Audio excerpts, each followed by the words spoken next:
15 provinces sur les 23 subissent de plein fouet les effets des inondations. Les menaces en ce début du mois d'octobre sont très lourdes et ne laissent personne indifférente. Une alerte à la prudence et l'appel à la solidarité a été lancé ce vendredi 4 octobre 2024 par le Premier ministre, chef du gouvernement, l'ambassadeur Alamai Halina. Après un constat de terrain qu'il a personnellement guidé ce 3 octobre 2024 en sillonnant les arrondissements affectés par ces phénomènes naturels, s'en est suivi une communication au corps diplomatique et partenaires techniques et financiers du Tchad. Pour le chef du gouvernement, l'ambassadeur Alamai Halina, toutes les dispositions doivent être prises afin de faire face à ces inondations.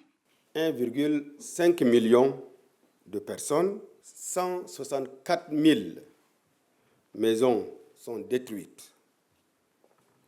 Ces inondations ont déjà détruit plus de 250 000 hectares de culture, provoqué la perte de 60 000 têtes de bétail et a causé des dommages considérables sur des milliers de maisons, des écoles, des centres de santé, des infrastructures publiques. Le gouvernement tchadien est très préoccupé par cette situation. Nous avons déjà aménagé plusieurs sites d'accueil pour les sinistrés dans toutes les régions touchées.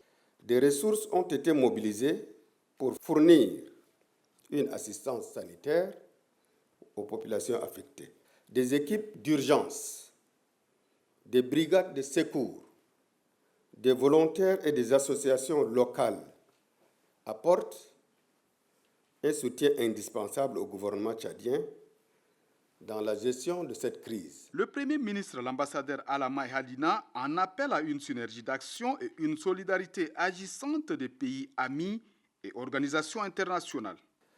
Le gouvernement de la République du Tchad, par ma voix, sollicite l'appui et l'assistance technique et financière. Une assistance technique et financière massive des pays amis et organisations internationales que vous représentez ici. Vos appuis ou aides permettraient, j'en suis convaincu, la prise en charge psychosociale, alimentaire, sanitaire, éducative, d'installation ou de logement. Ces aides permettront aussi au gouvernement, notamment renforcer le retour des sinistrés, le moment venu, et la mise en place des autres solutions durables dans toutes les provinces du Tchad. Chaque contribution compte et sera grandement appréciée par le gouvernement de la République du Tchad.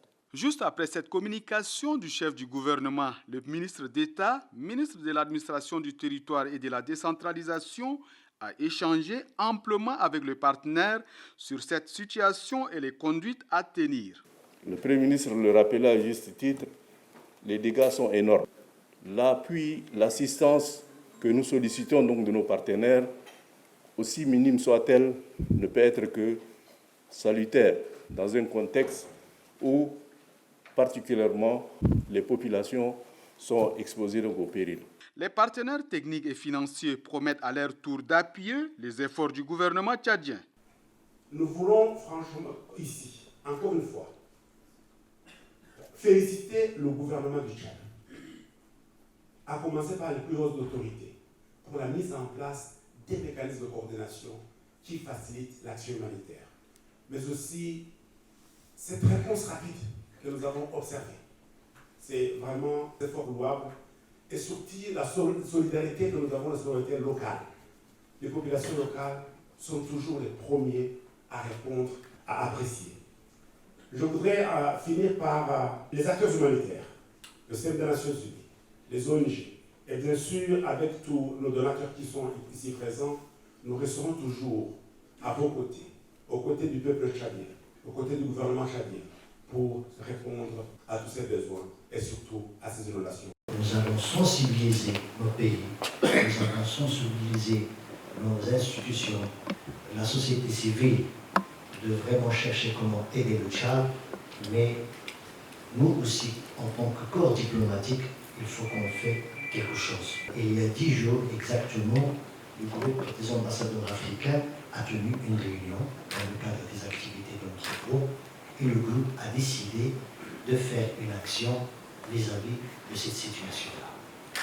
Ça sera une contribution symbolique de don en vivre et c'est en même temps l'occasion d'inciter aussi mes frères du groupe arabe aussi qu'on va faire encore quelque chose. Toutes ces actions entreprises par le gouvernement, souligne le Premier ministre l'ambassadeur Almay Halina, visent à mettre à l'abri des aléas climatiques toutes les victimes de ces inondations.